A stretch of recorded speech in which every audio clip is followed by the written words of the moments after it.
कोलकाता लिए चल रहे हैं प्रधानमंत्री का रोड शो। वहाँ पर शुरू होने वाला है। ये दृश्य आप देख रहे हैं। प्रधानमंत्री इस वक्त सुभाष चंद्र बोस की प्रतिमा पर पुष्पांजलि अर्पित कर रहे हैं। यहाँ पर श्रद्धांजलि देने के बाद प्रधानमंत्री कोलकाता में अपना रोड शो शुरू करेंगे और आप देख सकते हैं कि काफ़ी भीड़ वहाँ पर मौजूद है। प्रधानमंत्री सभी का अभिवादन वहाँ पर स्वीकार कर रहे हैं। ये नेताजी सुभाष चंद्र बोस की प्रतिमा है, जिस पर पुष्पांजलि अर्पित करने के बाद प्रधानमंत्री कोलकाता में अपना रोड शो वहाँ पर शुरू कर रहे हैं। और अब ये प्रधानमंत्री का रोड शो शुरू होने वाला है। पश्चिम बंगाल के दौरे पर हैं प्रधानमंत्री नरेंद्र मोदी।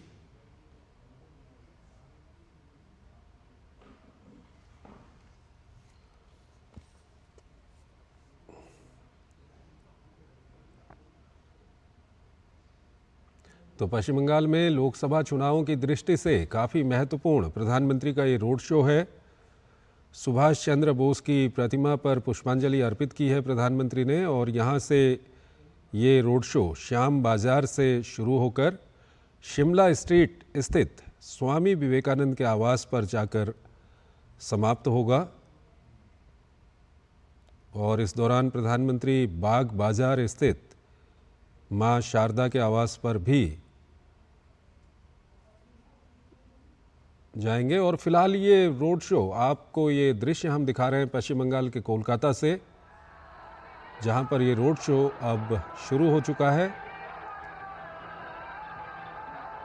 और काफ़ी वहां पर लोगों को इंतज़ार था प्रधानमंत्री नरेंद्र मोदी का। काफ़ी संख्या में वहां पर लोग जमा हुए हैं, ये आप दृश्यों में देख सकते हैं। और अब प्रधानमंत्री नरेंद्र मोदी का रोड शो कोलकाता में शुरू हो चुका है।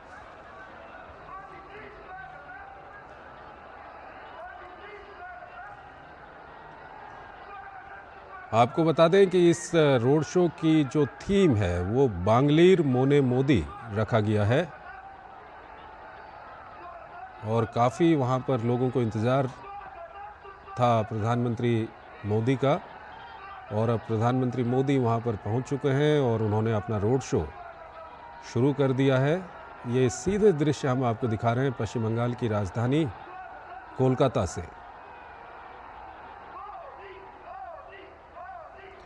और जैसा कि अभी रोड शो शुरू होने से पहले हम दर्शकों को जब खबरें बता रहे थे, उसमें हमने बताया था कि प्रधानमंत्री ने खुद कहा है कि इस बार भाजपा के पक्ष में पूरे देश में सबसे अच्छा परिणाम पश्चिम बंगाल से आएगा। ये प्रधानमंत्री की ओर से खुद कहा गया। और इसका यहाँ पे आप देख भी सकते हैं जिस तरह से यहाँ पर लोग मौजूद हैं और प्रधानमंत्री लोगों का अभिवादन स्वीकार कर रहे हैं। हमारे संवाददाता प्रसन्नजीत बख्शी हमारे साथ जुड़ रहे हैं, उनसे हम बात करेंगे। प्रसन्नजीत, सबसे पहले तो आपसे ये जानना चाहेंगे कि ये रोड शो कितना लंबा है और किस तरह का इंतज़ार वहाँ पर लोगों के बीच देखा आपने प्रधानमंत्री को लेकर के? देखिए चंद्रशेखर, ये जो जगह है, पहली बात तो यह है कि ये प्रधानमंत्री नरेंद्र मोदी कोलकाता में ये पहली बार रोड शो कर रहे हैं। तो जाहिर सा है कि लोगों के मन में, चाहे वो बीजेपी के समर्थक हो ना हो, लेकिन कोलकाता में लोगों के मन में नरेंद्र मोदी जैसे एक प्रधानमंत्री को देखने का जो उत्सुकता है वो तो है ही। लेकिन जिस तरह से लोग उधर पड़े हैं, ये जो छोटा ये रास्ता जो पुराने कोलकाता की रास्ता है, इसका चौड़ाई इतना भी नहीं है कि बाकी जगह की रोड शो में जैसे लोग दोनों साइड पे काफी जगह लोगों को मिल जाता है, लेकिन यहाँ पे जगह मिलना काफी मुश्किल है। लेकिन फिर भी लोग जिस तरह से दोनों साइड पे उभर उठे हैं। और दूसरी बात यह है यहाँ पे कि अगर सुरक्षा की दृष्टि से देखें तो दोनों साइड में भी बाएं तरफ और दाहिने तरफ पुराने मकान है कई सारे। उस पुराने मकान जो 100-200 साल के पुराने हैं, उसके ऊपर भी सिक्योरिटी ठीक रखना ये भी एक चुनौती है। लेकिन ये सब कुछ के बावजूद भी लोग जिस तरह से पहुंचे हैं, करीब 2-2.5 किलोमीटर की ये लंबाई है रास्ता का। एक तरफ नेताजी सुभाष चंद्र बोस की मूर्ति पर उन्होंने जो माल्यार्पण किया है उसे सैम बाजार कहते हैं, और दूसरी तरफ जो शिमला स्ट्रीट है या विवेकानंद रोड है, वो स्वामी विवेकानंद जी का घर है। वहाँ पे जो अभी रामकृष्ण मिशन ने नई तरीका से पूरा सजावट किया है, पूरे घर का बाहर का जो एरिया है वहाँ पे मंदिर बनाया।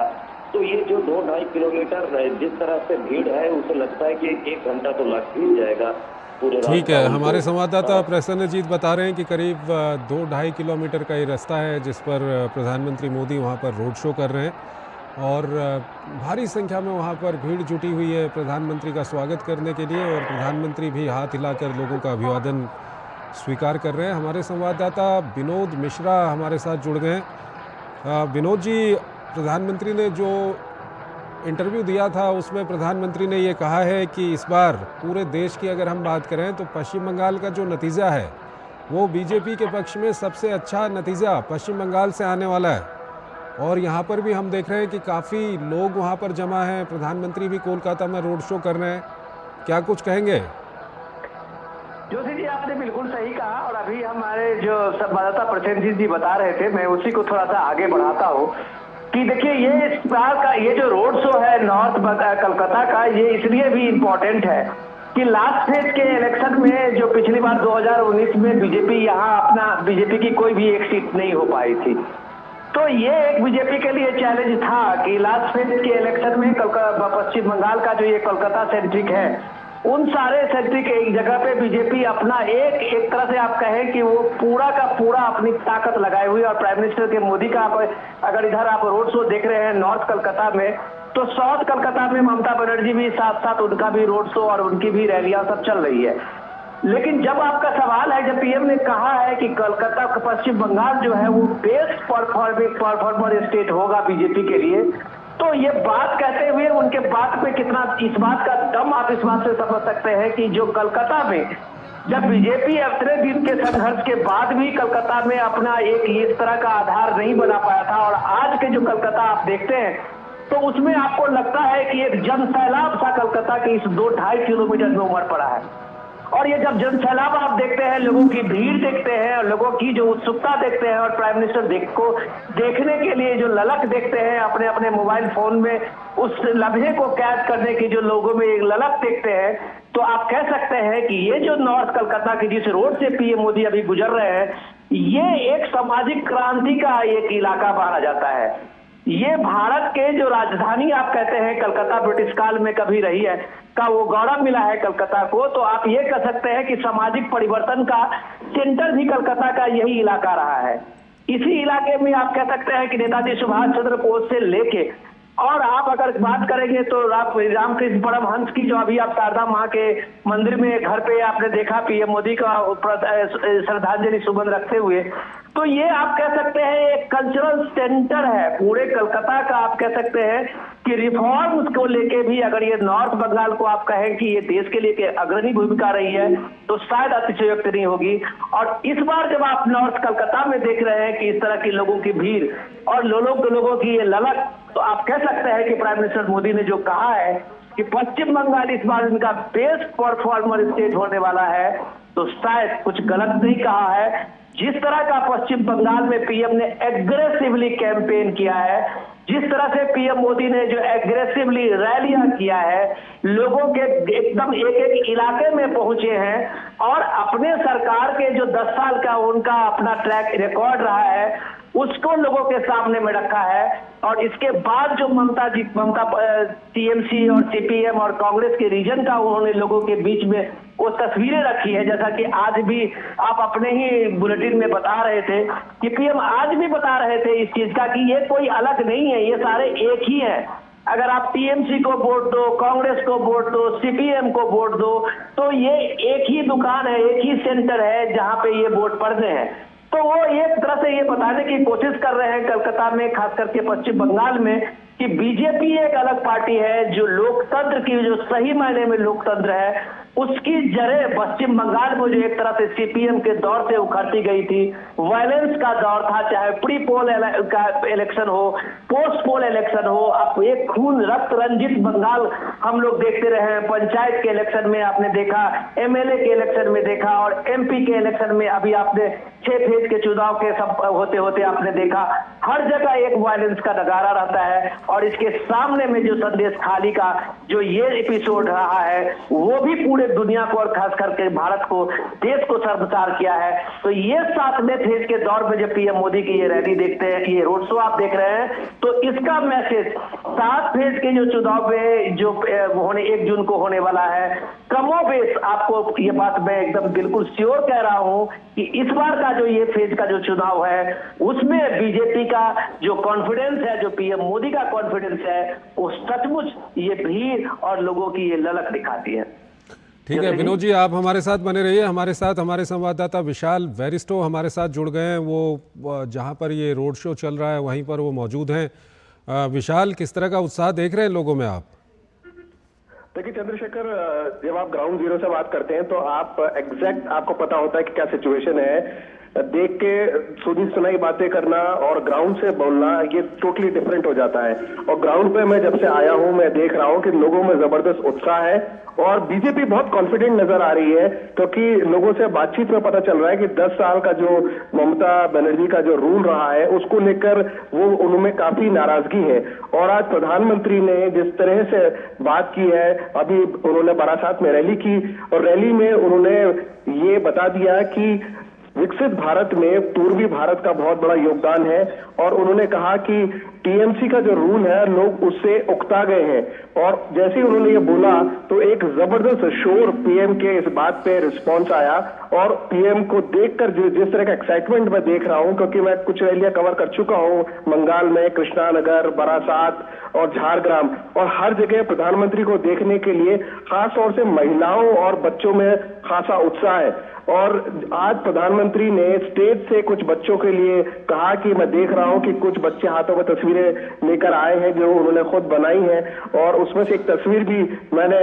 आगे फॉरवर्ड किया जो प्रधानमंत्री ने कहा कि भाई इनकी ये कलेक्ट कर लो। प्रधानमंत्री ने कहा आप इस पे एड्रेस लिख दीजिए, अपना फोन नंबर लिख दीजिए, मैं आपसे खुद बात करूंगा। तो जो इंस्टेंट कनेक्ट प्रधानमंत्री बनाते हैं लोगों के साथ, वो लोगों के दिलों को छू जाता है और यही आज देखने को मिला। और ये जो हुजूम देख रहे हैं आप कलकत्ता के रोड शो का, इसकी एक झलक हमने दिन में देखी थी जब प्रधानमंत्री ने बारासात की रैली ग्राउंड तक पहुंचते हुए दोनों तरफ लोग काफी बड़ी तादाद में उनको देखने के लिए मौजूद थे। तो बीजेपी का जो कॉन्फिडेंस है उसके पीछे प्रधानमंत्री की अपनी लोकप्रियता है और प्रधानमंत्री से जो अपेक्षा है बंगाल की वो जबरदस्त है और हमेशा नई ऊंचाइयों को वो छू रहा है। हमने देखा कि छठे चरण में 80%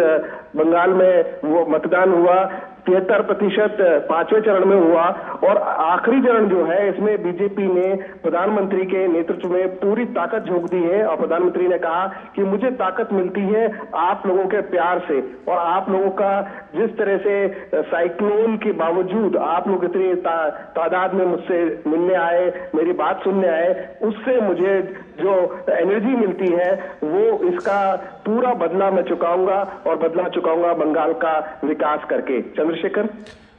विशाल, आप पश्चिम बंगाल में कई जगहों पर आप मौजूद रहे। आज प्रधानमंत्री ने एक साक्षात्कार के दौरान पीएम मोदी ने दावा किया है कि इस बार जो नतीजे आएंगे उसमें सबसे अच्छा नतीजा पूरे देश में पश्चिम बंगाल से आने वाला है बीजेपी के लिए। क्या कुछ देखा आपने ग्राउंड पर? क्या कुछ कहेंगे प्रधानमंत्री के इस दावे को लेकर के? चंद्रशेखर, जब चुनाव आते हैं तो हर नेता अपने हिसाब से दावे करता है, लेकिन ग्राउंड पे जब आप रिपोर्टिंग करने निकलते हैं और ऑफ कैमरा जब लोगों से बातचीत करते हैं तो आपको एक सेंस मिलता है कि किस तरह का माहौल वहां पर बन रहा है। अलग अलग तबके के लोगों से मैंने बातचीत की है और सबने इस एक अपेक्षा जताई है, एक चेंज चाहते हैं वो बंगाल के अंदर। और प्रधानमंत्री और बीजेपी इस बात को अच्छे से समझ चुके हैं। 42 सीटें बंगाल में है, 18 सीटें बीजेपी ने पिछले चुनाव में हासिल की थी जो उनका अब तक का सबसे अच्छा प्रदर्शन था। और अब बीजेपी इसको नेक्स्ट लेवल पे ले जाना चाहती है और बीजेपी चाह रही है कि बंगाल में ज्यादा से ज्यादा सीटें उसके खाते में आए, और जो कॉन्फिडेंस है प्राइम मिनिस्टर का वो इसी से रिफ्लेक्ट होता है कि लोगों को प्राइम मिनिस्टर से बहुत ज्यादा उम्मीदें हैं और लोग चाहते हैं कि बीजेपी यहाँ पर कुछ बदलाव लेकर आए। आज प्रधानमंत्री ने खुले दिल से ये बात कह दी कि मैं आपको बताना चाहता हूँ कि बंगाल जो है उसमें किस चीज की कमी नहीं है। आजादी से पहले बंगाल पूरे देश को रोजगार देता था, लेकिन ओवर द ईयर्स यहाँ से लोगों का पलायन हुआ, फैक्ट्रियां बंद हो गई, बंगाल के पास रोजगार नहीं है, और पहले लेफ्ट ने लूटा, पहले कांग्रेस ने लूटा, फिर लेफ्ट ने लूटा, और अब तृणमूल कांग्रेस दोनों हाथों से लूट रही है। तो इसका भी हिसाब लिया जाएगा। और मैंने कहा था न खाऊंगा न खाने दूंगा, अब मैं आपसे कह रहा हूं कि जिन जिन ने खाया है उससे निकलवा के जिसका खाया है उसको मैं दूंगा। और इस बात पे एक जबरदस्त रिएक्शन मिला क्राउड की तरफ से। चंद्रशेखर, ठीक है, विशाल हमारे साथ बने रहिए। हमारे साथ विनोद मिश्रा हमारे साथ जुड़े हुए हैं। विनोद जी, अगर पश्चिम बंगाल के चुनाव की हम बात करें तो अब 1 जून को 9 लोकसभा सीट हैं जिन पर मतदान होना है, लेकिन ओवरऑल पश्चिम बंगाल में जितने चरणों में अभी तक मतदान हुआ है उसमें हमने जो कुछ देखा, उसके बाद अगर इन चुनावों की बात करें तो यहाँ पर तुष्टीकरण और भ्रष्टाचार 2 बड़े मुद्दे यहाँ पर उभर के आ रहे हैं, जिसको लेकर लगातार बीजेपी या प्रधानमंत्री मोदी टीएमसी पर हमला कर रहे हैं। क्या कुछ कहेंगे आप? निश्चित रूप से, और चंद्रशेखर जी, जो आप देख रहे हैं कि पश्चिम बंगाल का जो चुनाव का अगर आपने शुरुआती दौर से देखा हुआ तो उस समय में ये चुनाव उसके साथ में संदेश खाली के जो महिलाओं के उत्पीड़न को लेके जो शुरू हुआ था मोमेंटम, ठीक है, और उसके बाद बनते बनते आपने देखा कि ये पूरे बंगाल में एक तरह से इसको लेके आक्रोश बना था। और उस आक्रोश के साथ में आपने देखा कि जिस तरह से बंगाल में मोमेंटम बना ममता बनर्जी के गवर्नमेंट के खिलाफ में, तो लगभग एक तरह से बैक फुट पे आती गई और हर चीज को करेक्शन करते हुए नजर आई। संदेश खाली में ममता बनर्जी लगातार कहती रही कि ये सब सारे बीजेपी का ड्रामा है, और बाद में ममता बनर्जी की पुलिस से लेके सारे वहां पे बैठ के और कैंप लगा के जब हाईकोर्ट ने फटकार लगाई तो वहां महिलाओं के उत्पीड़न की शिकायतें भी दर्ज कराते हुए दिखी।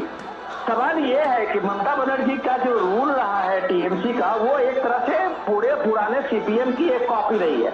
आप कह सकते हैं कि वही सीपीएम के जो कैडर थे वो गांव के इलाके में, और जो पीएम टोलेबाज कह रहे थे वो सारे वही लोग थे जो सीधे सीधे एक पार्टी का झंडा ही शिफ्ट किया था और वो टीएमसी के कैडर हो गए थे। तो वो वायलेंस का जो एक कैरेक्टर रहा है, वो कैरेक्टर जो आप ये देख रहे हैं कि पश्चिम बंगाल में लोकतंत्र को अभी भी आम लोगों के बीच में रीच करने में बहुत दिक्कत हो रही है, इसलिए कि वहां आपने देखा है कि जिस तरह से एक तरह का एक वहां पे वॉलेंटियर्स जो गूंज को उन्होंने बनाया है पार्टी कार्यकर्ता के रूप में, तो आम लोगों की पहुंच जो है वो इस डेमोक्रेसी में एक फेयर इलेक्शन और फेयर करने में एडमिनिस्ट्रेशन के सामने भी उतनी बड़ी चुनौती होती है। जब करप्शन की बात है, जो पिछले 2 साल से देखें कि माननीय जो उच्च न्यायालय का जो इंटरफेरेंस के बाद जितने भी सीबीआई के और ईडी के इंक्वायरी के बाद जब आपने देखा, जो प्राइम मिनिस्टर मोदी आज भी अपने सभाओं में कह रहे थे कि नोटों का पहाड़ आपने अगर पश्चिम बंगाल में देखा होगा तो वहाँ भ्रष्ट मंत्रियों के घर से वो पैसे निकले थे। तो ये सारे चीजें वहाँ टॉक ऑफ द टाउन है, लोग इस चीज बात पर चर्चा कर रहे हैं। लेकिन सबसे कमाल की बात ये हुई इस इलेक्शन में जब कोलकाता हाई कोर्ट ने ममता बनर्जी सरकार के ओबीसी कोटे को लेके, जब मुस्लिम में 72 जातियों का आरक्षण के नाम मुस्लिम कोटे में ओबीसी कोटे में रखा था, उसको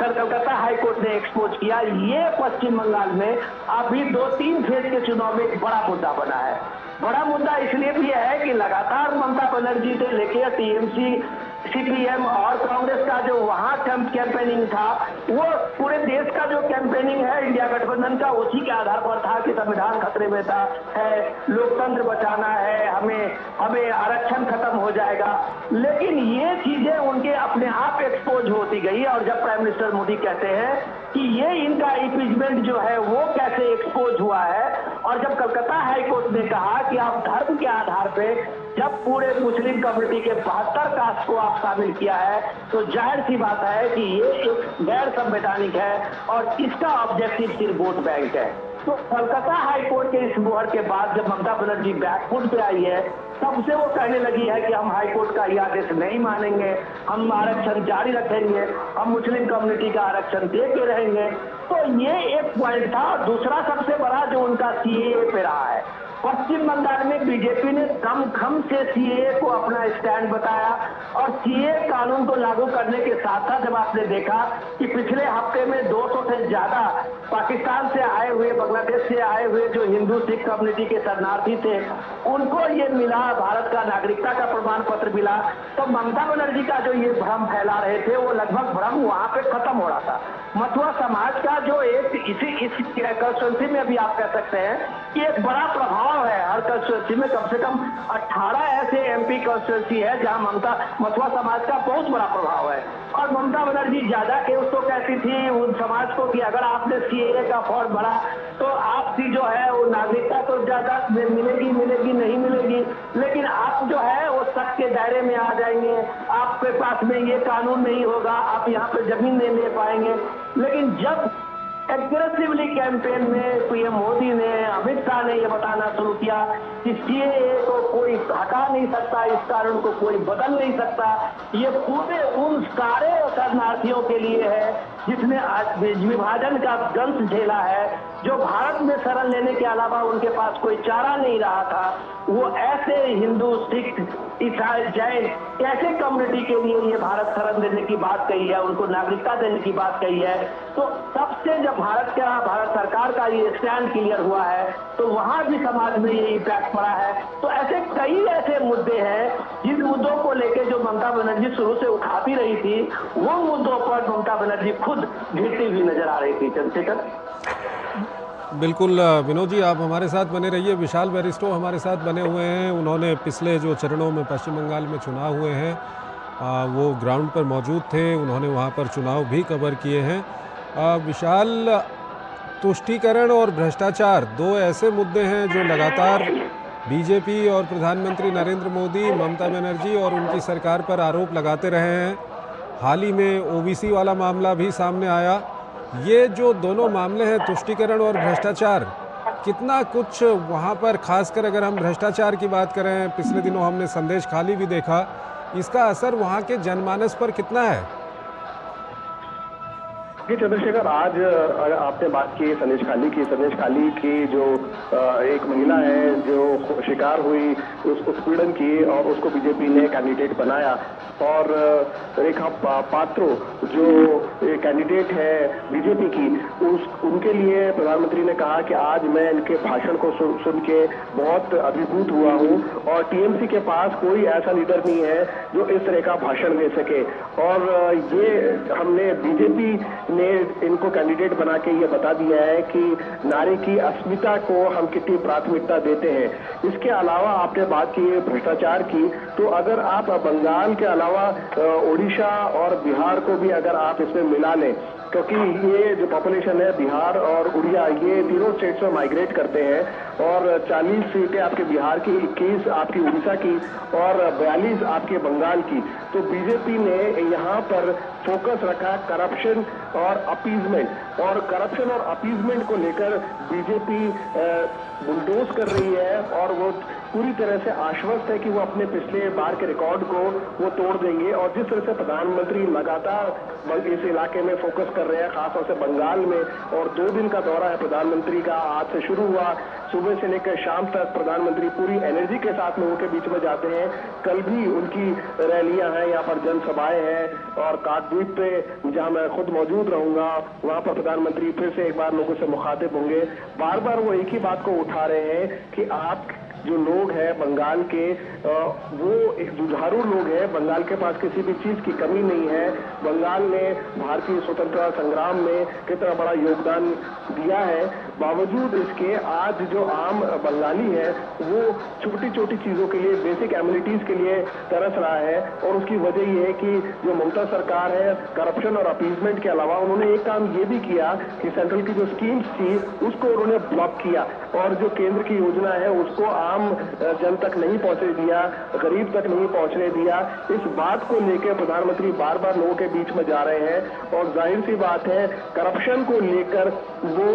बहुत ज्यादा हमलावर है और उन्होंने कहा कि एक एक चीज का मैं हिसाब लूंगा और आपसे जो छीना गया है वो आपको मैं दूंगा। मैं बंगाल में कुछ वक्त से हूँ और बंगाल में बार बार प्रधानमंत्री ये कह रहे हैं कि जो मुस्लिम आरक्षण का जो मुद्दा है, खासतौर से जो ओबीसी को लेकर जिसमें बंगाल भी शामिल है, और उन्होंने ये अपीजमेंट के तहत किया है, लेकिन कॉन्स्टिट्यूशन अलाउ नहीं करता कि आप रिलीजन के बेस के ऊपर आप जो है रिजर्वेशन दो। इसके अलावा प्रधानमंत्री ये भी कह रहे हैं कि देखिए ये जो टीएमसी है, कांग्रेस है, इंडिया अलायंस है या फिर टीएमसी है, ये कभी बोलते हैं कि हम अलग अलग है, कभी हम कहते हैं कि नहीं हम बाहर से सपोर्ट करेंगे। ममता बनर्जी ने कहा कि मैं 1 तारीख की मीटिंग में नहीं आ सकती क्योंकि इलेक्शंस है और दूसरा साइक्लोन का भी इफेक्ट है। प्रधानमंत्री ने साफ कहा कि हमारी सरकार यहाँ पर नहीं है अभी, बावजूद इसके हमारी सेंट्रल एजेंसीज ने पूरी तरह से मेहनत की है और हमने साइक्लोन को अच्छे से कंट्रोल किया। उसके डिजास्टर मैनेजमेंट की भी उन्होंने तारीफ की, आज एनडीआरएफ की भी प्रधानमंत्री ने तारीफ की और उन्होंने कहा कि केंद्र हर संभव सहायता कर रहा है। तो प्रधानमंत्री बार बार ये बताना चाहते हैं बंगाल के लोगों को, खासतौर से बंगाल की महिलाओं को, कि बीजेपी को अगर आप चुनते हैं तो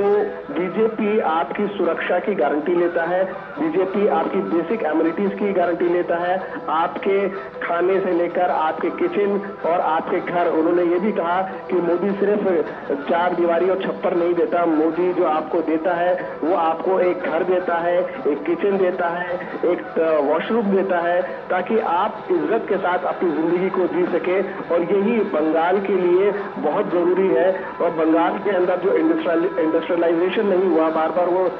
हवाला देते हैं किस तरह से टाटा को यहाँ से मूव करना पड़ा नंदीग्राम से, और किस तरह से नेफ्ट रूल के अंदर फैक्ट्रीज बंद हो गई, बड़ी बड़ी इंडस्ट्रीज बंद हो गई, ताले लग गए। तो अनएम्प्लॉयमेंट का इशू जो बंगाल में बढ़ा, बावजूद इसके कि उसके पास सारी चीजें हैं, उनको रोजगार की तलाश में दूसरे स्टेट्स में जाना पड़ा। तो वो ये कह रहे हैं कि हम ये चाहते हैं कि जो बंगाल डिजर्व करता है हम बंगाल को वो दें, और ये तभी संभव है कि आप अपना वोट इधर उधर डाल के वेस्ट ना करें। अगर आप सीपीएम में भी वोट डालते हैं तो भी वो इंडिया अलायंस के थ्रू टीएमसी के पास जाएगा, लेकिन अगर आप बीजेपी को वोट डालते हैं तो उससे मेरे हाथ मजबूत होंगे और मैं आपको ये गारंटी देता हूं कि आपका जो छीना गया है वो मैं आपको सूद समेत लौटाऊंगा। चंद्रशेखर। बिल्कुल विशाल, आप हमारे साथ बने रहिए। हमारे साथ विनोद मिश्रा भी हमारे साथ जुड़े हुए हैं, उनसे हम बात करें। उससे पहले हम दर्शकों को बता दें कि इस वक्त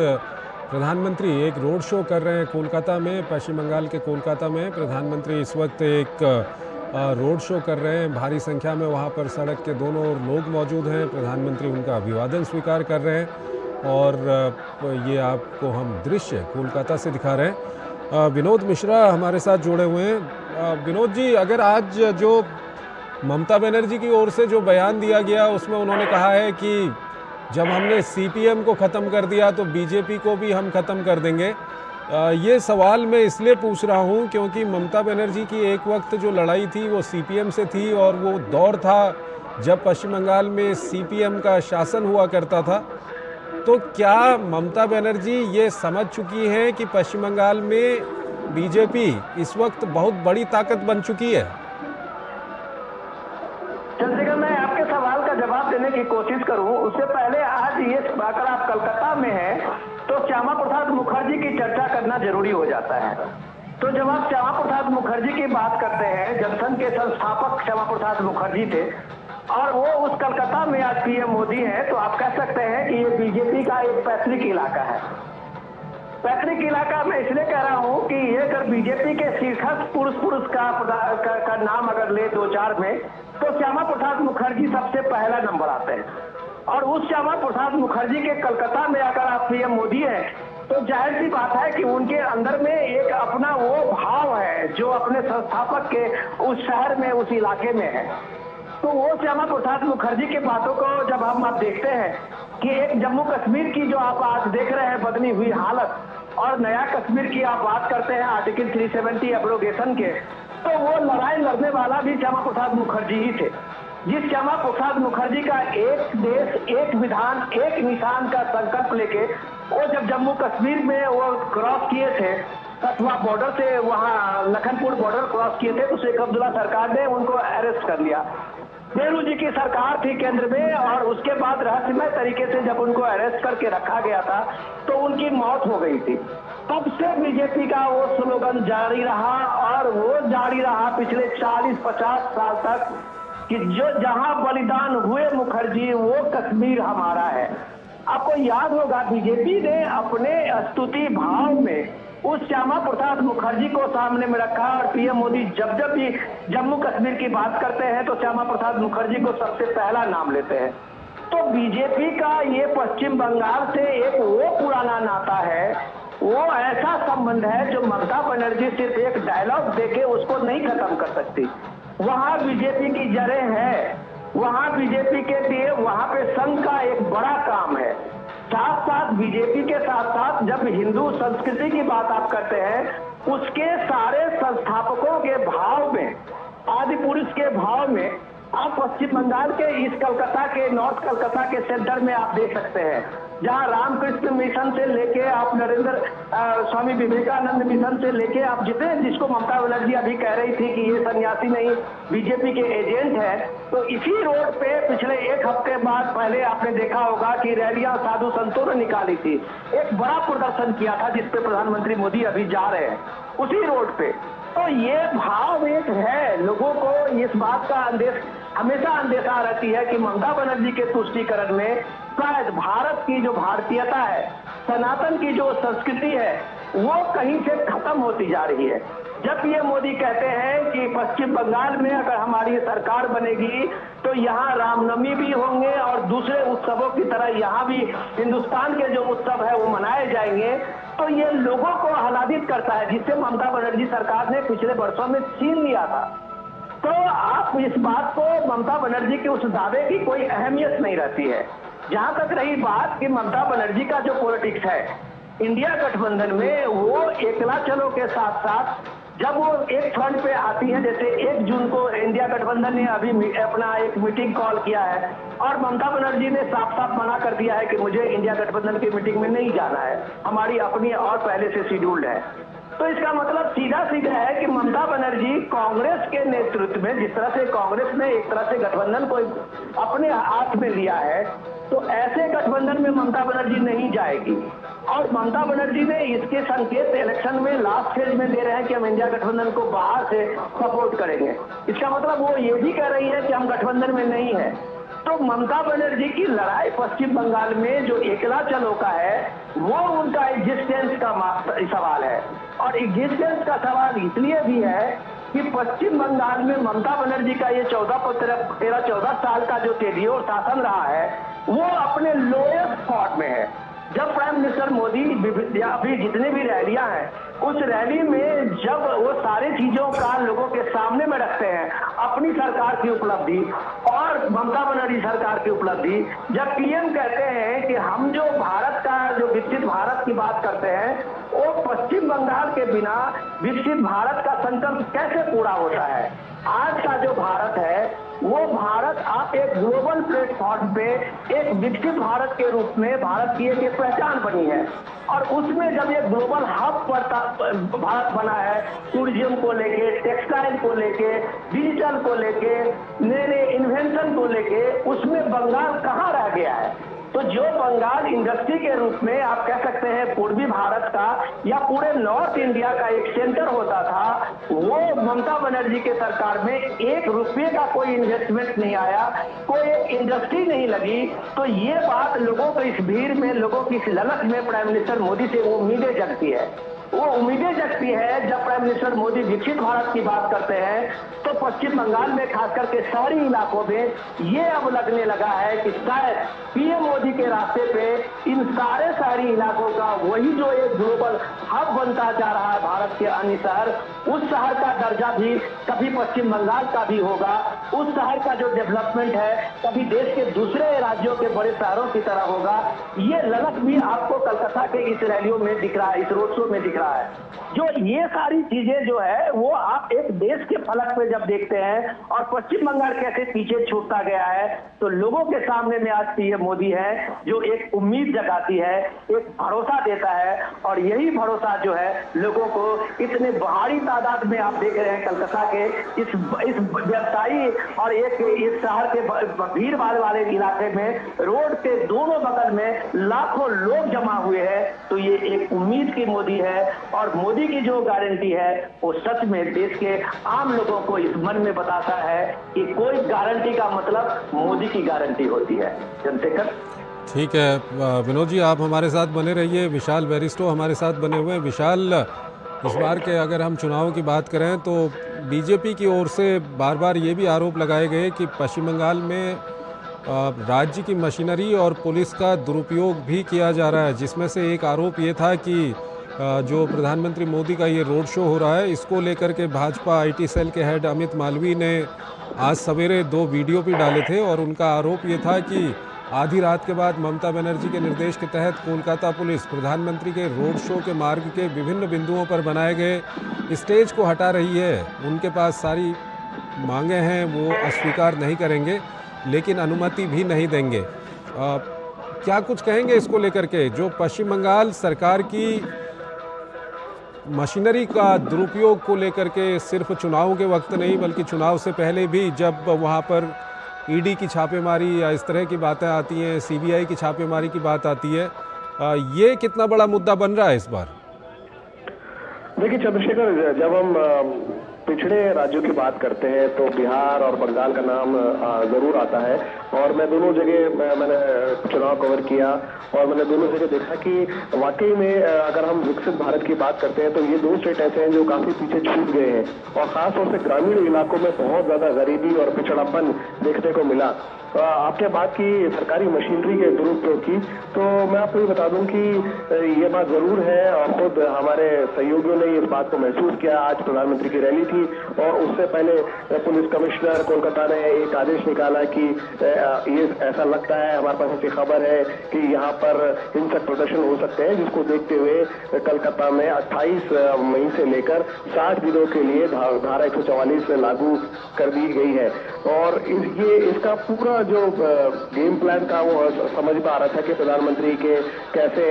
जो प्रोग्राम है उसको कैसे डिस्टर्ब किया जाए, और डीडी न्यूज जो कि प्रधानमंत्री के सारे प्रोग्राम्स को बहुत अच्छे से कवर करता है, तो काफी दिक्कतें आई हमारे डीएसएजी लगाने में। उन्होंने अड़चनें पैदा करी, कैमरे के राइजर नहीं बनाने दिए, और बार बार उन्होंने हमको परेशान करने की कोशिश की। तो ये जो ट्वीट में जो बात कही गई है वो हमारा जो पर्सनल एक्सपीरियंस है, मैं उसे बता रहा हूँ कि वो उसको क्वांटिफाई करता है कि काफी जो है पुलिस का जो जिस तरह से इंस्ट्रक्शंस है उनके पास उनके सुपर बॉसेस से, तो उसके तहत जो है ये जरूर कोशिश की जाती है। लेकिन उस कोशिश के पीछे चंद्रशेखर हमको ये बात समझना होगा, ठीक है ये बंगाल श्यामा प्रसाद मुखर्जी की जन्मस्थली है, लेकिन इतना जरूर है कि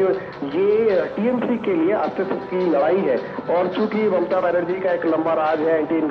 इनकम्बेंसी काफी डेवलप हो चुकी है, संदेश खाली के नाम पे पूरा उनका एक धब्बा लगा उनकी सरकार के ऊपर कि ये महिलाओं की अस्मिता की सुरक्षा नहीं कर सकती सरकार, जो माँ माटी मानुष का नारा देती है, जो एक ब्रिज का नाम भी माँ के नाम पे रखती है, और ऐसे में अगर माँ सुरक्षित नहीं है तो फिर महिला मुख्यमंत्री होने का क्या मतलब है। तो ये एक अस्तित्व की लड़ाई है टीएमसी के लिए। और अब जबकि प्रधानमंत्री का रोड शो चल रहा है, ऐसे में ममता बनर्जी भी पूरे कलकत्ता में जगह जगह रैलियां कर रही हैं, और काफी जगह हमें ट्रैफिक कंजेशन भी देखने को मिल रहा है, डाइवर्जन भी देखने को मिल रहा है, और वो सिर्फ इसलिए किया जा रहा है ताकि चेक एंड मेट किया जाए। प्रधानमंत्री के हर मूव को चेकमेट करने की कोशिश कर रही है ममता बनर्जी और उनके पार्टी फंक्शनरी, और इसमें उनके साथ स्टेट गवर्नमेंट का पूरा मशीनरी भी जुड़ा हुआ है। लेकिन जब हम बात करते हैं बंगाल के चुनाव की, तो मैं इतना जरूर बता दूं चंद्रशेखर की मैंने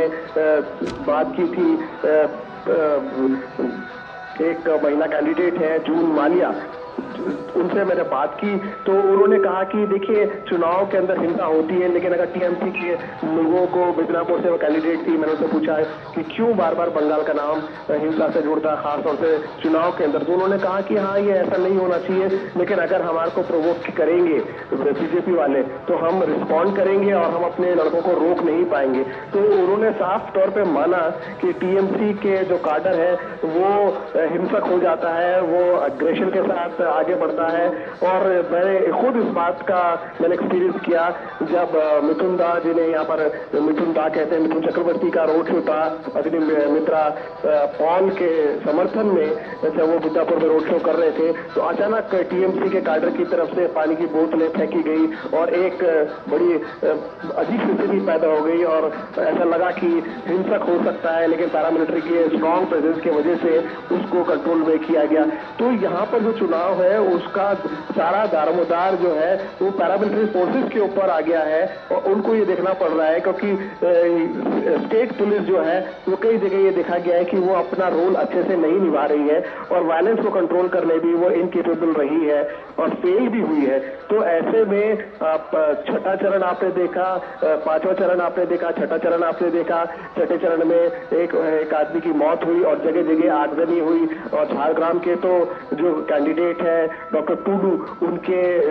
सिक्योरिटी पर्सन को, उनके पीएस को, उनको चोट भी आई। तो ये अब सातवें चरण में जो बिल्कुल क्लाइमैक्स है, ऐसे में जो टेम्पर्स है वो बहुत हाई है और ये अगर सेफ और फ्री एंड प्रिपेयर की तो मैं बात ही नहीं कर रहा हूँ, मैं बात कर रहा हूँ अगर सेफ भी अगर चुनाव आयोजित हो जाते हैं तो ये एक बहुत बड़ी कामयाबी होगी सेंट्रल पैरामिलिट्री फोर्सेस की और चुनाव आयोग की, क्योंकि डर इस बात का है कि अब सातवें चरण जो आखिरी बचा है जिसमें कलकत्ता में चुनाव होना है, कहीं हिंसा और न बढ़ जाए। चंद्रशेखर। हाँ बिल्कुल विशाल, विनोद जी हमारे साथ बने हुए। विनोद जी, बंगाल की राजनीति का हिंसा का इतिहास रहा हुआ है, कभी वहाँ सीपीएम के कार्यकर्ताओं और तृणमूल के कार्यकर्ताओं में झड़प देखी जाती थी, काफ़ी हिंसा देखी जाती थी। इस बार सबसे अच्छी बात यह है कि 6 फेज़ हो चुके हैं और कोई बड़ा ऐसा मामला आया नहीं। हालांकि छठे फेज़ का जब चुनाव हो रहा था उस वक्त बीजेपी के एक उम्मीदवार को तृणमूल के कार्यकर्ताओं ने पत्थरबाजी की थी, उसकी गाड़ियां तोड़ दी थी, उसका जो सिक्योरिटी गार्ड था उसके सर में भी चोट आई थी। हिंसा और बंगाल की राजनीति और हिंसा को लेकर के क्या कुछ कहेंगे? विनोद जी, मेरी आवाज आ रही है? आज का जो थीम है, आज का नॉर्थ कलकत्ता का जो ये आप देख रहे हैं रोड शो पीएम मोदी का, तो बड़ा ही सुंदर सा नाम है बंगाली मोने मोदी। बंगाल के मन में मोदी जो है वो इस थीम से आज का ये रोड शो का आप जब नजारा देखते हैं और जब मैं देखता हूँ रोड शो के दोनों के साथ में चलते हुए लोगों का हुजूम और उसके साथ में जो वहाँ लोकल आर्टिस्ट सब का जो आप देख रहे हैं कि जिस तरह से उस कारवा को आगे बढ़ाते हुए लोकल लोग वहाँ पे चल रहे हैं अपने नृत्य और अपने आर्ट का प्रदर्शन करते हुए, तो आप कह सकते हैं कि बंगाल के मन में मोदी जो है वो एक यहाँ के सीन में एक आपको एक अलग सा तस्वीर बनाते हुए दिखता है। इस दृश्य को जब आप देखते हैं तो पश्चिम बंगाल का जो इतिहास रहा है रक्त रंजित बंगाल का,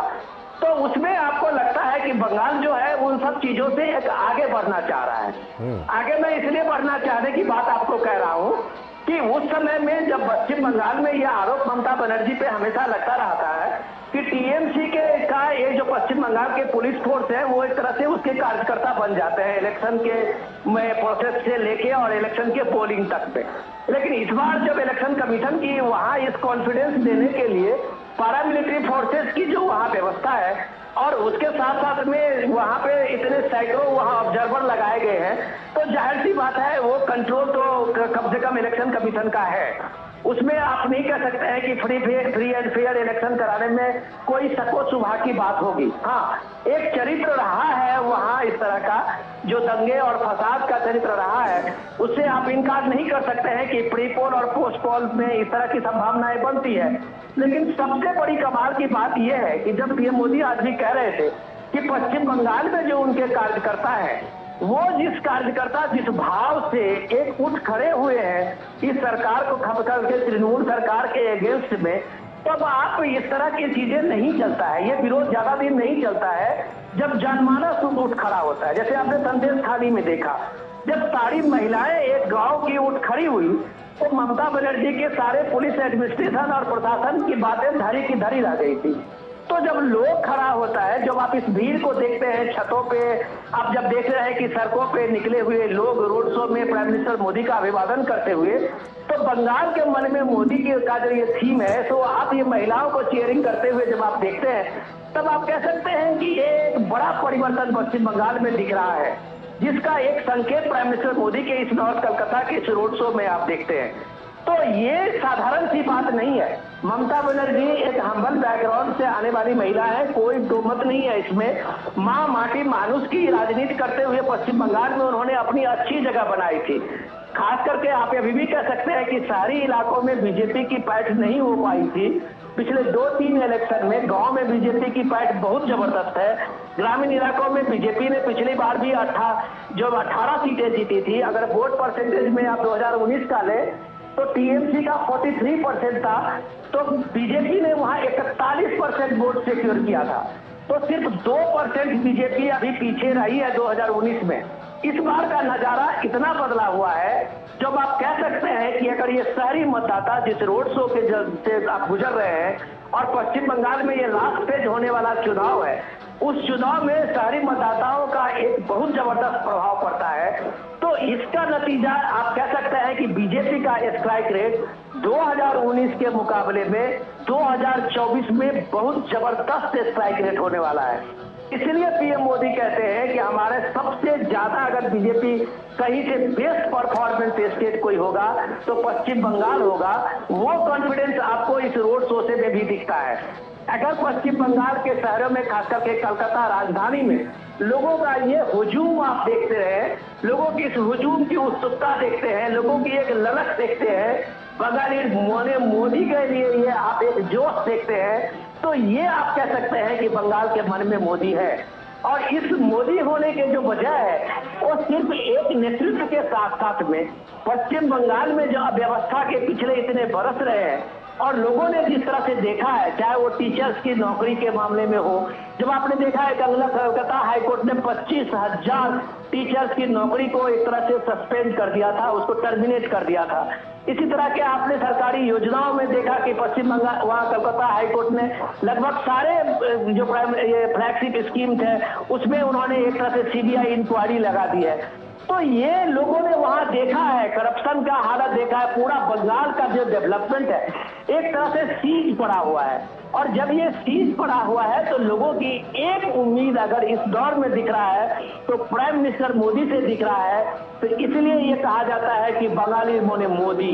बंगाल के मन में अगर मोदी है तो इसकी झलक आप पीएम के इस रोड शो में, कोलकाता के इस रोड शो में देख सकते हैं, लोगों के इस उत्सुकता में देख सकते हैं, लोगों की इस ललक में देख सकते हैं कि फूल बरसाते हुए लोगों का जो आप देख रहे हैं और प्राइम मिनिस्टर मोदी का ये कारवां चलते हुए देख रहे हैं। तो आप कह सकते हैं कि जब शहरी इलाकों में बंगाल के मन में मोदी है तो जाहिर सी बात है ग्रामीण इलाकों में तो मोदी का और बीजेपी का बेस तो पहले से बना हुआ है। और ये बेस जब बीजेपी का बनता है तो 2024 आप सच में अगर आप माने तो बंगाल, पश्चिम बंगाल एक बड़ा गेम चेंजर होने वाला है। इसकी झलक भी प्राइम मिनिस्टर मोदी के आज के कलकत्ता रोड शो में हम पाते हैं। चंद्रशेखर जी।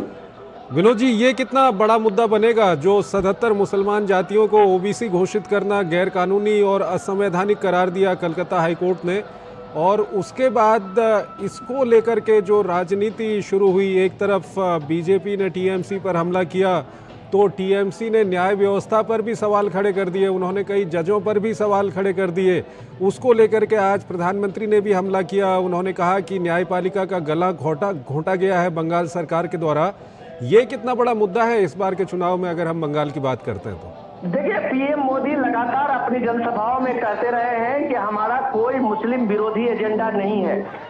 लेकिन साथ साथ जब वो बताते हैं कि बाबा साहब अम्बेडकर के संविधान में धर्म के आधार पे आरक्षण नहीं है, तो वो किसी भी हालत में धर्म के आधार पे आरक्षण की बात नहीं होने देंगे जो गैर संवैधानिक है। तो जब पीएम मोदी ने जब इनके जो इंडिया गठबंधन खासकर के टीएमसी के साथ साथ सारी पॉलिटिकल पार्टियों ने ये एक तरह से लगातार एक मुद्दा उठाया था, इसको बनाया था कि कि आरक्षण खत्म हो जाएंगे, उसके बाद का नतीजा आप देखिए कि कलकत्ता हाईकोर्ट का ये जजमेंट ने ये पूरे नैरेटिव को एक्सपोज कर दिया। ममता बनर्जी ने पिछले 2010 के बाद से लगभग 110 जातियों को, ओबीसी जातियों को ओबीसी के कैटेगरी में रखा है, नई जातियों को लाया था। अब उस 110 जातियों में अगर 78, 72, 72 अगर चंद्रशेखर जी वो सीधे मुस्लिम कम्युनिटी से है, तो आप कह सकते हैं कि वो सीधे सीधे ओबीसी के आरक्षण के साथ में एक अन्याय है। 120 जातियों में अगर 72 सीधे सीधे मुस्लिम जातियों का आता है, तो आप कह सकते हैं कि दूसरे ओबीसी पिछड़ा वर्ग जो है उसके कोटे में कितनी सीटें रह जाती है। मतलब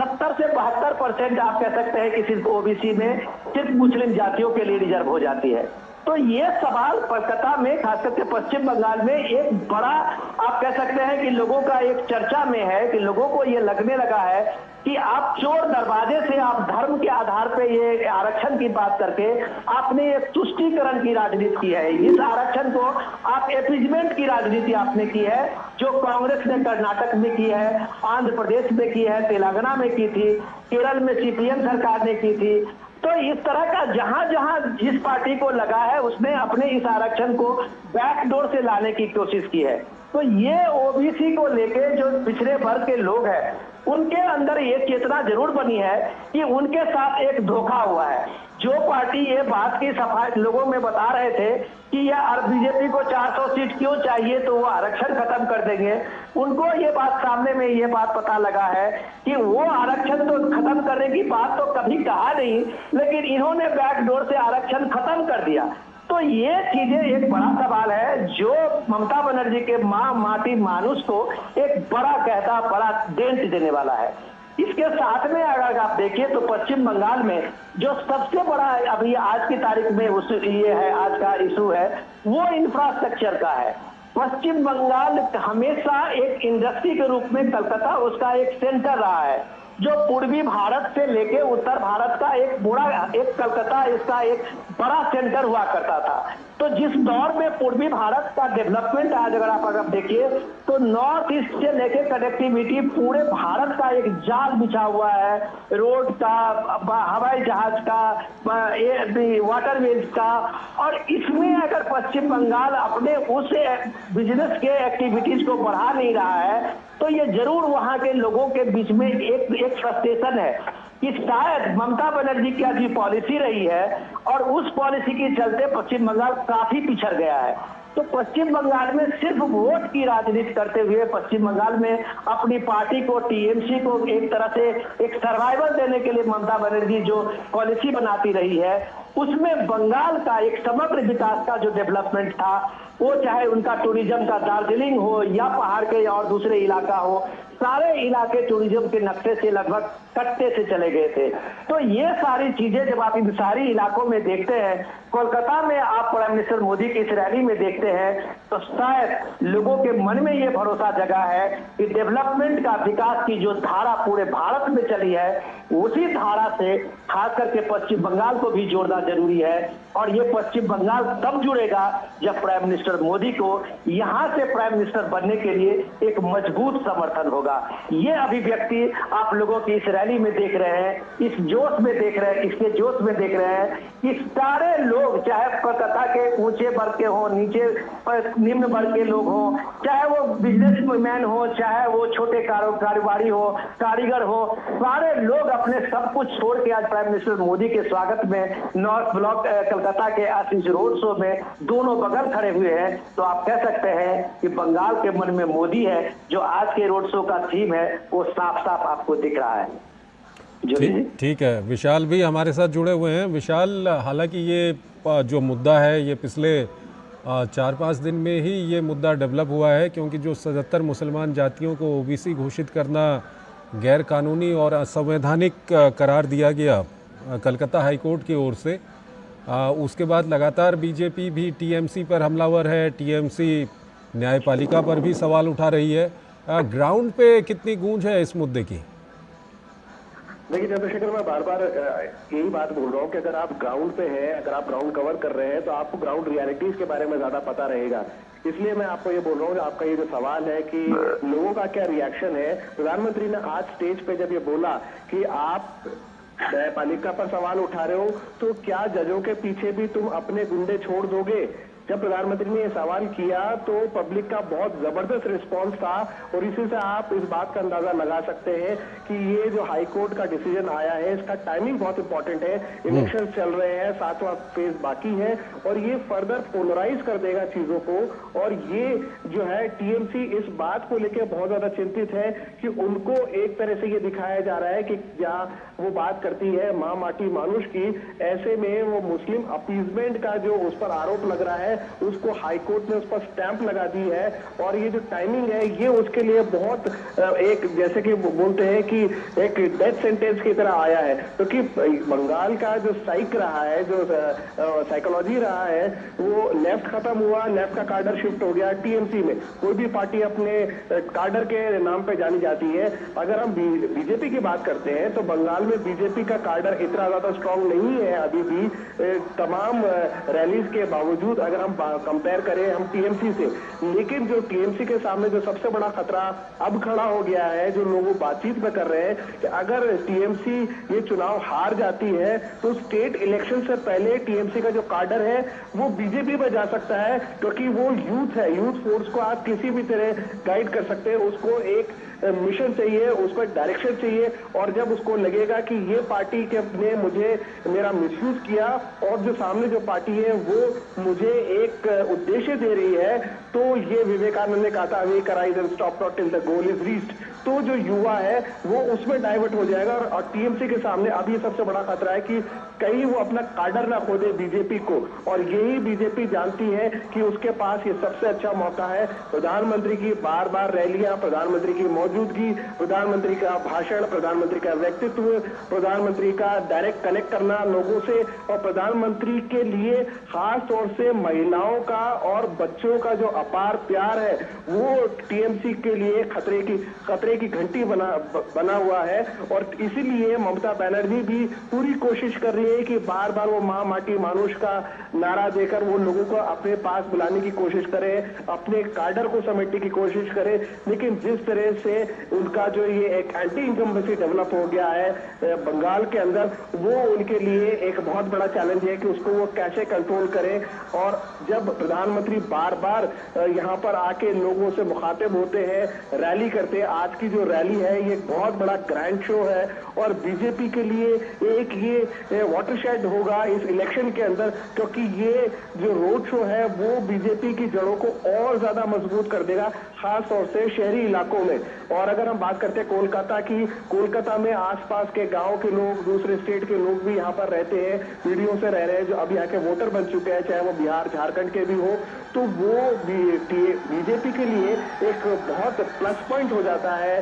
चंद्रशेखर। और आज रैलियां करी है प्रधानमंत्री ने, जनसभाएं करी है, कल उनकी जनसभाएं हैं, आज उनका रोड शो चल रहा है, और इससे पहले भी वो आते रहे हैं। और इसके अलावा जो संदेश खाली का जो मुद्दा है वो जले पे नमक छिड़क रहा है उस पार्टी के ऊपर जो ये कहती है मां माटी मानुष। अगर आप मां की सुरक्षा नहीं कर सकते तो आप स्टेट की सुरक्षा कैसे करेंगे, वो भी एक महिला मुख्यमंत्री होते हुए। और जहां पर एक एमपी जो अब उनको टिकट नहीं मिला है, लेकिन वहां पर जो टीएमसी की एमपी है संदेश खाली में, वो भी एक महिला है, और जो अब तक वहां पर गई नहीं। पत्रकारों ने जब उनसे पूछा कि भाई आपके कॉन्स्टिट्यूएंसी में इतना बड़ा ये हादसा हो गया, आप वहां पर गए नहीं, तो उनका जवाब था, अरे वहां पर तो 174 लगा हुआ है, उनको 144 और 174 का डिफरेंस नहीं पता था। और ये तमाम अखबारों में हेडलाइंस भी छपी, और टीएमसी को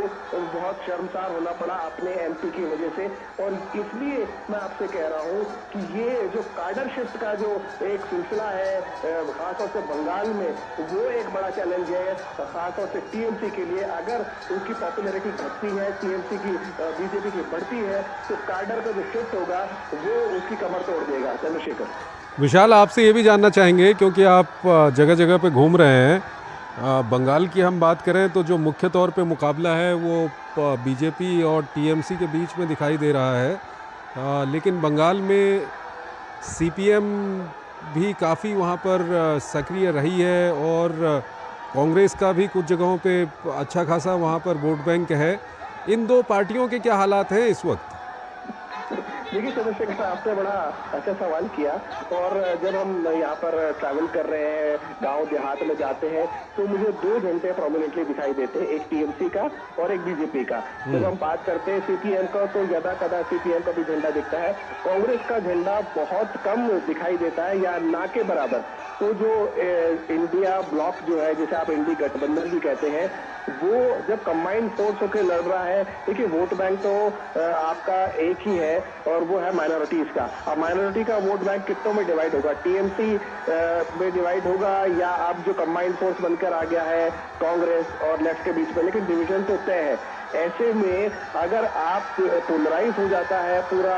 ये इलेक्शन और संदेश खाली के नाम पे या फिर ये जो हाई कोर्ट का डिसीजन आया उसके नाम पे, तो उसका सीधा सीधा फायदा जो है वो बीजेपी को मिलता नजर आ रहा है। और खासतौर से जो अर्बन वोटर है, जो यूथ वोटर है और जो महिला वोटर है, वो अब बीजेपी की तरफ शिफ्ट होने लगा है। यहाँ तक कि जब हम बात करते हैं बीजेपी की, तो जो गरीब आदमी है, जो डेली वेजर है, वो भी बीजेपी की तरफ बड़ी उम्मीद भरी निगाहों से देख रहा है। हमने देखा कि एक बंगाल में लंबा इतिहास रहा लेफ्ट रूल का, और तब ये कहा जाता था कि लेफ्ट ने बेशक इंडस्ट्रियलाइजेशन नहीं किया हो, इकोनॉमी को नहीं बढ़ाया हो, लेकिन उन्होंने सरकारी नौकरियों को उन्होंने प्रमोट किया। लेकिन जब हम ये बात कर रहे हैं, जो रिजर्वेशन की बात है, जो लड़ाई हो रही है रिजर्वेशन को लेकर, तो रिजर्वेशन किस लिए चाहिए? आरक्षण किस लिए चाहिए? सरकारी नौकरी में चाहिए। सरकारी नौकरी के अंदर अगर आप उन दूसरे जातियों को लेकर आ जाते हैं, तो ऑलरेडी जो एग्जिस्टिंग जो लोग हैं उनमें आपस में क्लैश पैदा होता है। ये बिल्कुल उसी तरह से अगर हम आप कंपेयर करें कि राजस्थान के अंदर जो गुर्जर एजुकेशन हुआ, वो इसलिए हुआ कि जब जाटों को ओबीसी में शामिल किया गया तो गुर्जर साइडलाइन हो गए और तब उन्होंने डिमांड की कि हमको भी एसटी स्टेटस दिया जाए। तो ये जो आरक्षण का जो रिजर्वेशन का जो पाए है, पाए चार्ट अलग अलग हिस्सों में जो बटा हुआ है, उनमें अगर गड़बड़ी होती है तो फिर जो लोग हैं जो मेजॉरिटी में है वो अपने आप को असुरक्षित महसूस करते हैं। और हाईकोर्ट जब ये कहता है कि आपने ये गलत किया है, तो ये बात और भी ज्यादा पुख्ता हो जाती है। और ऐसे में अगर आप ये कहें कि न्यायपालिका ने टाइमिंग को देखकर ये फैसला दिया या वो जो है पॉलिटिकली मोटिवेटेड है, तो ये एक अपने आप में बड़ा सवाल खड़ा करता है कि आपको अपने ही हाईकोर्ट पे भरोसा नहीं है तो ये क्या है। क्योंकि हाईकोर्ट ने ऐसा एक डिसीजन भी लिया, जो यहाँ पर जो फॉर्मर जस्टिस थे, बीजेपी कैंडिडेट है, उन्होंने कुछ टिप्पणियां की थी, तो हाईकोर्ट ने उनको भी चेक किया था। तो ऐसा नहीं कह सकते कि हाईकोर्ट पार्शियलिटी के साथ अपना वो वर्डिक्ट दे रहा है, क्योंकि हम ये मानते हैं कि हमारा जो कानून व्यवस्था है उस पर हमें भरोसा होना चाहिए। चंद्रशेखर, ठीक है विशाल, हमारे साथ बने रहिए। विनोद जी हमारे साथ जुड़े हुए हैं। विनोद जी, ममता बनर्जी या टीएमसी की हम बात करें तो वो सीधे तौर पे इंडिया गठबंधन का हिस्सा है नहीं। एक बयान उनकी ओर से ये ज़रूर आया था कि वो बाहर से समर्थन दे सकते हैं। ऐसे में हर आदमी चाहता है कि उसके देश में एक स्थायी सरकार हो, ऐसी सरकार हो जो देश का भला करे, उसका भला करे। इसका कितना फ़ायदा बीजेपी को मिलने वाला है पश्चिम बंगाल में? देखिए, अगर हम चंद्रशेखर जी अगर इसको देखें, आपके सवाल का जवाब दे, तो ये सबसे इम्पोर्टेंट ये है कि बंगाल में चाहे वो टीएमसी हो, चाहे लेफ्ट हो, चाहे कांग्रेस पार्टी हो, सारे पार्टियों का, इन सारे पार्टियों का जो वोट का आधार है वो 30-32% माइनॉरिटी का वोट जो है वो सब पार्टी की नजर उस वोट बैंक पे होती है। अब सीधे सवाल यह है कि सीपीएम की लड़ाई यही थी कि ममता बनर्जी ने पूरे थोक भाव से पूरे के पूरे उस 32% जो मुस्लिम कम्युनिटी जिसको आप बोलते हैं माइनॉरिटी में, उसको एक झटके में वो झटक ली थी अपने अलग अलग राजनीति में, अपने अलग अलग एपीजमेंट से। कांग्रेस की हालत में आप ये देखिए कि राहुल गांधी का अभी जो न्याय यात्रा की निकली थी पश्चिम बंगाल के कई मुर्शिदाबाद से लेके, जो उनका एक पुराना ट्रेडिशनल इलाका रहा है, ममता बनर्जी सरकार ने वहां पे कांग्रेस की भारत जोड़ो न्याय यात्रा के परमिशन भी नहीं दी थी। अधीर रंजन चौधरी उसके लिए धरने पे बैठे हुए थे। तो ये कौन सा इंडिया गठबंधन है कि दूसरे गठबंधन के नेता, दूसरे पार्टी के नेता उसी गठबंधन से अगर वहां न्याय यात्रा निकालने चाहते हैं तो उसको ममता बनर्जी सरकार ने परमिशन नहीं दी थी, आपको शायद याद होगा। तो इम्पोर्टेंट चीज है कि ममता बनर्जी वहां मुस्लिम वोट को लेके जिस तरह से मुखर है और उस देखिए आप प्राइम मिनिस्टर मोदी के हाथ में इस कमल को लेके देखिए कि अभी किसी वहां के जो भीड़ में आए हुए किसी दर्शक ने एक तरह से ये सौगात के रूप में देखिए दे दी है। तो ये बंगाल के मन में मोदी जो आप है वो आप देखिए कि कमल को लेके लोगों में उत्सुकता क्या है। और जिस बात की उत्सुकता के हम कह रहे थे कि उस भीड़ को आप देखिए और उसके बाद हर के हाथ में उस मोबाइल फोन को देखिए जो प्राइम मिनिस्टर मोदी के इस कमल का जो गुच्छ लिए हुए वो लोगों के बीच में है। तो किस तरह से एक एक लम्हे को कैद करने के लिए तैयार है। ये इस बात को किसी पार्टी ने कभी एक तरजीह नहीं दी, चाहे वो टीएमसी हो, चाहे कांग्रेस हो, चाहे वो सीपीएम हो। उनको ये लगा कि बंगाल में अपना राज स्थापित करना है, बंगाल में एमपी इलेक्शन जीतना है, तो सिर्फ मुस्लिम वोट बैंक जो है उसी को पहला दुरुस्त करना है। क्योंकि उनको लग रहा था कि ये जो बंगाल के इंटेलेक्चुअल हैं और दूसरी कम्युनिटी जो कम्युनिटी हिंदू सनातन वाले कम्युनिटी है उनमें इतना डिवीजन है कि उसके पीछे वो कभी रहे ही नहीं। तो ये एक तरह से आपने देखा होगा कि इसमें ये बड़ी कामयाबी है कि प्राइम मिनिस्टर मोदी ने बीजेपी के इस अभियान को खास करके वहां पश्चिम बंगाल में लोगों के बीच में फैलाया और एक तरह से यूनाइट किया है। अब जो ये यूनाइटेड जो आप देखते हैं ये पीएम मोदी का सबसे बड़ा वोट बैंक है। और ये वोट बैंक में जब आप लोगों को देखते हैं इस भीड़ में लोगों के एक शहरी मतदाताओं की आप इस तरह की ललक को आप देखते हैं तो आपको लगता है कि आज दूसरी पार्टियों को भी इससे खतरा लगने लगा है। तो यही कारण है कि ममता बनर्जी अकेला चलो का नारा देती है कि वो सीपीएम और कांग्रेस से अलग दिखना चाहती है, लेकिन अलग दिखने के साथ साथ में वो अपने जो वोट बैंक है उससे अलग वो नहीं होना चाहती। इसलिए अगर कांग्रेस ने अभी तक यूसीसी पे सीएए पे कोई क्लियर स्टैंड नहीं लिया है, लेकिन ममता बनर्जी पब्लिक रैलियों में कहती है कि पश्चिम बंगाल में हम यूसीसी लागू नहीं होने देंगे। तो पश्चिम बंगाल में क्या ममता बनर्जी चाहती है कि वहां ट्रिपल तलाक का जो ये नियम है वो लागू रहे, बहु विवाह प्रथा जो है वहां ये लागू रहे। वो किसी भी हालत में वहां मौलवियों को नाराज नहीं करना चाहती है। लेकिन इस स्टैंड को लेके सीपीएम और बाकी जो दूसरा कांग्रेस है उनका स्टैंड बहुत क्लियर नहीं है। तो ममता बनर्जी का जो स्टैंड है वो अभी भी सीधे सीधे वो अपने अपीजमेंट को वोट बैंक को लेके है। और यही कारण है कि उनका जो इतना वो एक ओवरडोज अपीजमेंट है उसका रिएक्शन आप पश्चिम बंगाल में देख रहे हैं, कोलकाता की इन सड़कों पे देख रहे हैं। जब रामनवमी का जुलूस निकलता है तो उसको पुलिस बैरिकेड करती है, परमिशन नहीं दिया जाता है। 4 दिन तक लगातार इसी शहर के इसी सड़क पे वहां दंगा होता है रामनवमी के जुलूस में, रामनवमी के त्योहार में, चाहे बसंत पंचमी के मूर्ति विसर्जन में। तो ये बात लोगों को लगने लगा है कि क्या पश्चिम बंगाल में सनातन के लोगों को, हिंदू के जो धर्म के मानने वाले लोग हैं, उनके पर्व त्योहार को जो मानने वाले लोग हैं, उनको आजादी नहीं है। और ये बात साफ साफ दिखता लगता है कि हर त्योहार के समय में आप पश्चिम बंगाल में किसी न किसी तरह का उपद्रव देखे होंगे, किसी तरह का रायत देखे होंगे। तो ये चीज एक पीएम मोदी से उनके सिक्योरिटी का भी एश्योरेंस मिलता है कि कम से कम ये इन्हें लगता है कि उनकी जो धार्मिक आजादी है वो पश्चिम बंगाल में अगर सुरक्षित होगी जब वहां बीजेपी मजबूत होगी। तो ये सारा रिएक्शन आप जब देखते हैं तब ये कलकत्ता की सड़कों पे आप देख रहे हैं, लोगों के इस हुजूम में आप देखते हैं, तो वो भी एक रिएक्शन है। जो अभी तक टीएमसी को वहां जिताती रही है, वहां के मतदाताओं का जो उनका समर्थन उनको मिलता रहा है, वो इस बार आप अगर बीजेपी की तरफ में आप देखते हैं तो वो ओवरडोज अपीजमेंट ही है जो ममता बनर्जी सीपीएम और कांग्रेस की पॉलिटिक्स करती रही है। तो ये सारी चीज जब आप पश्चिम बंगाल में आप देखते हैं तो ये बीजेपी का और खास करके पीएम मोदी का विनोद जी, अब लगता है ये रोड शो अपने अंतिम चरण में पहुंच चुका है, क्योंकि प्रधानमंत्री नरेंद्र मोदी अभी अपने रथ से नीचे उतर रहे थे। वो दृश्य हमने आपको दिखाए, ये आप देख सकते हैं प्रधानमंत्री पहुंच चुके हैं। जो स्वामी विवेकानंद जी का आवास है वहाँ पर ये रोड शो समाप्त होना था, तो प्रधानमंत्री जी वहाँ पर पहुँच चुके हैं। विनोद जी, एक सवाल आपसे यहाँ पे काफ़ी ज़रूरी हो जाता है कि नेताजी सुभाष चंद्र बोस की जो विरासत है उसको एक महत्वपूर्ण स्थान दिलाने में प्रधानमंत्री का खासा योगदान रहा है। ये कितना महत्वपूर्ण है अगर हम पश्चिम बंगाल के लिहाज से बात करें?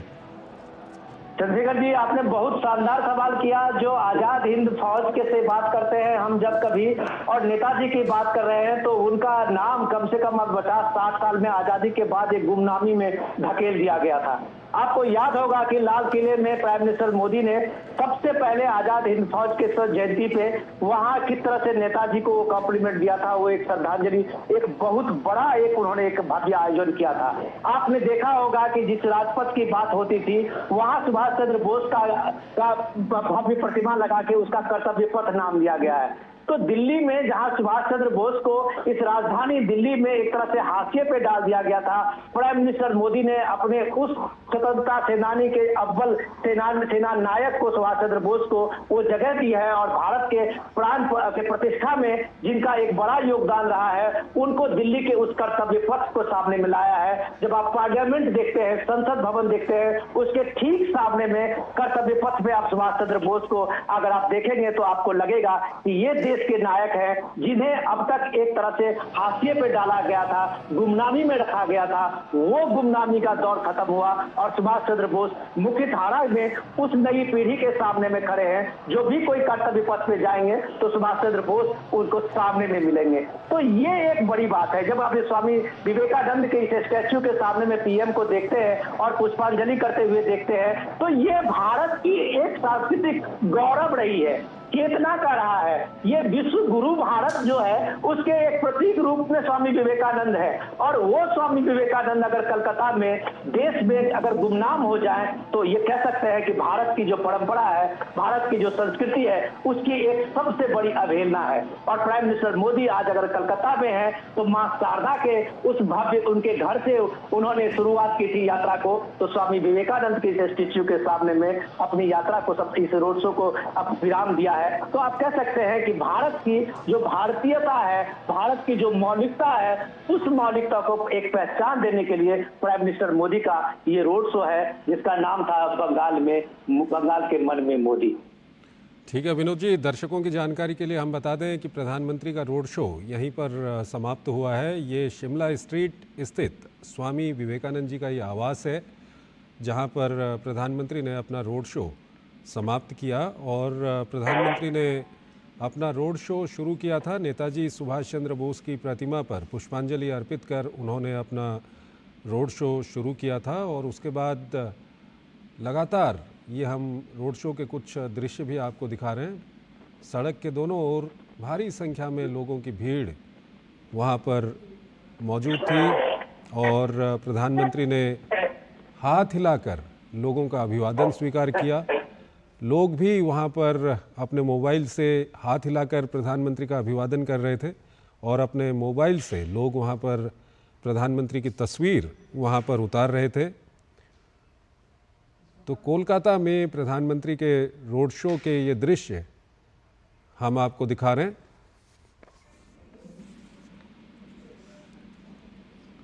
तो इसी के साथ अपने इस